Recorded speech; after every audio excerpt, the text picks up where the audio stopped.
to get more insight on SKT's win. We're going to hand it off to our analyst desk. Thank you, Riv. And before we get into any analysis, we actually have our first MSI big play for you straight from this last game. And it comes from @MontressOmen, who says, wait, what? 3 minutes first blood on Faker? Here it is. Looks like Thakali's and Thaldrin just on the other side, and it's going to be as well. Dumbledoge from the top lane. The hits go in. No, 10 points to Dumbledoge. First blood. They're definitely having fun with it, though. That's the thing I love about Beşiktaş here, is because they're coming in with the right mentality. You can see 4 people mid lane. They don't care. They want to kill Faker. They're joking about having a rune page with 15% reduced time on death. Like, they are here for the right reason. Like, they are a top team in the international wildcard, and they're coming in with the right mentality that they're going to learn while they're here and test their style. Absolutely. Now, remember to keep calling out those jaw-dropping moments from the action all week long by tweeting them to @LollySports, and be sure to use that hashtag MSI Big Plays, as well as MSI 2015. Now, turning to the actual match at hand, I want to jump off of what Zyrene said here, which is that Beşiktaş is coming in with the correct mentality here. They're looking to make early aggressive plays, but have fun while doing it and really stretch themselves as a team. Yeah, I personally had a lot of fun watching this game, and the first 5, 6, 7 minutes where they traded 1-for-1 and went 2-1 up, that was really fun to watch. And it was awesome. Then, of course, SKT slowly coming back, what we kind of expected. But yeah, absolutely enjoyed watching this game. And I think going forward, this is something, I'm looking forward to see BJK face off against this other team. Personally, I'm looking forward more to SKT. And the thing that's really impressive for this one was there's obviously a mismatch of teams. But at 18 minutes, SKT gets a 10K gold lead. I mean, you don't do that on a regular basis versus anybody. Like, that's such an impressive way of gathering gold. Like, they have CS leads across the board. They've denied experience in every right place. They're getting solo kills. They're playing aggressively. They're using the teleport efficiently. And that's something that these other teams have to look out for when they face SKT, because the second you slip up, we know how relentless the Asian teams are at punishing one mistake. EDG does it as well. You slip up once, you're done.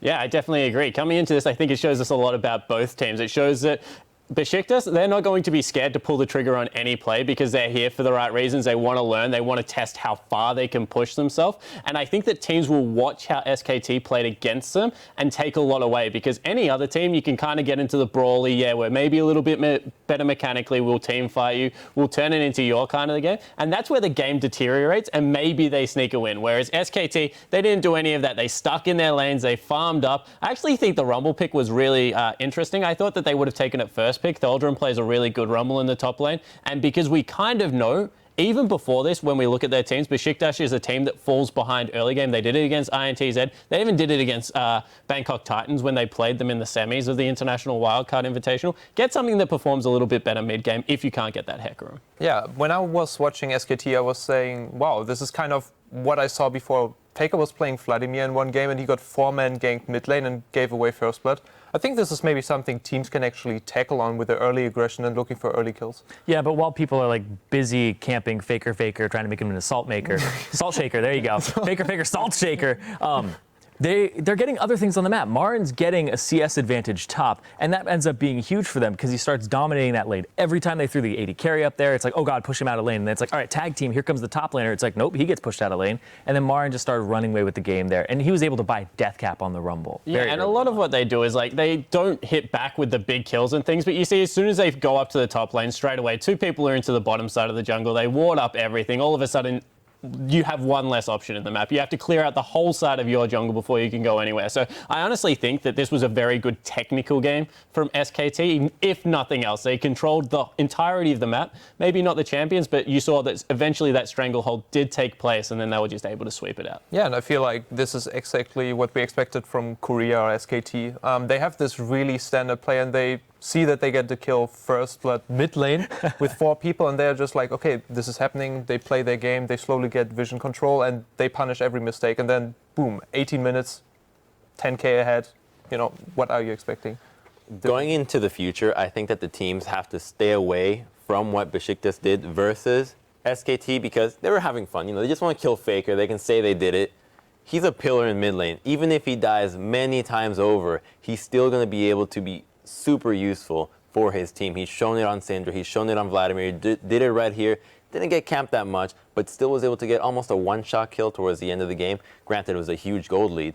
I think they should be putting a little bit more focus into the top side of the map on Marin. He's shown that when he gets camped, he can struggle to make it back into the game, and he is a little bit aggressive and can be camped out rather easily. So for the future teams playing against SKT, I'd like to see them not so much take what Beşiktaş did, but look at how SKT plays in the previous game. I still feel like, on the flip side, Energy was at one point 1v1ing Faker and was kind of indecisive. And I think if he was more decisive, he could have snowballed his lead way better. Let's explore this a little bit, though, the idea of what teams can do against SKT, using this game for a little bit of knowledge.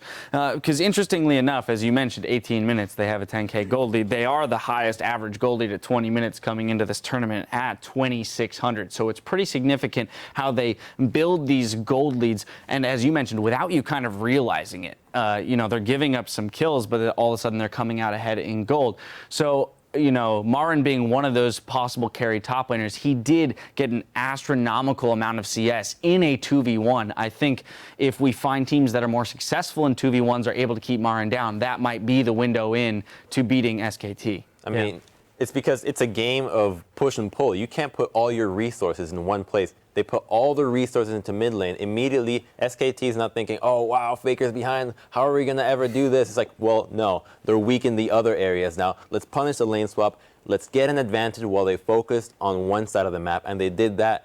They put Faker behind, but they didn't intentionally put Rumble so far ahead. And that's what SKT can do to you.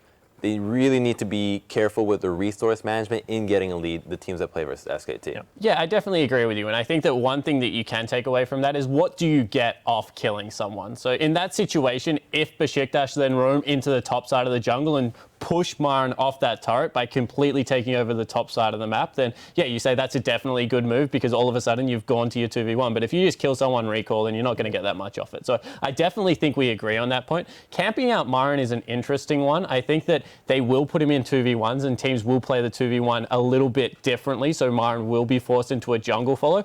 I think that the way that you really do beat SKT is with a little bit deeper wards and try and catch out Bengi and Wolf. I think that they're two of the more aggressive players, and I think especially with the control style of some of the junglers, that they are two players that are susceptible of just going on random walkabouts, Wolf especially, and he can be caught. Yeah. And something I want to bring up, you were talking about this game and its implications towards how to beat SKT.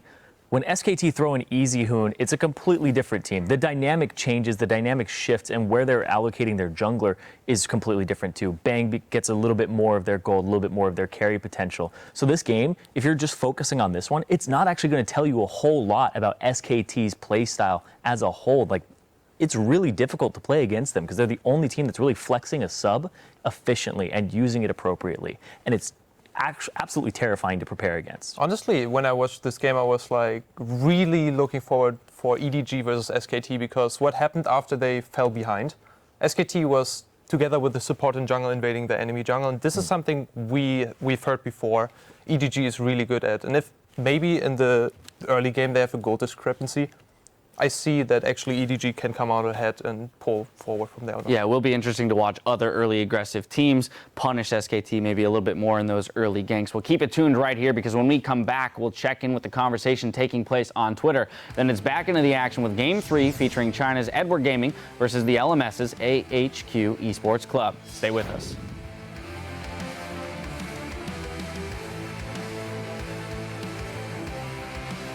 Thakali's and Thaldrin just on the other side, and it's going to be as well. Dumbledore's from the top lane. With the monster of the mid lane now. Look at me, I'm the monster now. Bengi's looking for the knockup, he finds it. He's going to get the Wrath down. They turn to Thakali's, and that's 2 more kills for SKT. They dove right into Thakali's, and now they're going to serve him up. Bengi over the wall. Marin piercing the heavens with that equalizer. The Empress Divide already used, but there's the equalizer, and it destroys Beşiktaş.